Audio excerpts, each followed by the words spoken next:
Menu for today, pork adobo. Hello guys. Pinapakuluan ko po yung guys, baboy muna. Pero nakamarinate po siya ng 10 minutes lang guys. Pakulo po natin, palalambutin po natin guys bago po natin gisa ang mga bawang sibuyas. Yan guys. Mamaya po igigisa ko po yan guys na may patatas.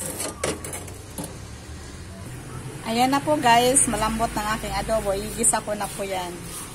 Maya. I-fry muna natin yung potato guys na mag light brown. Yan po.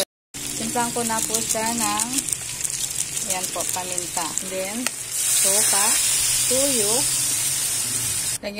Ilagay na po natin yung mamasitas guys, oyster sauce para malinamnam po yung ating adobo. Guys,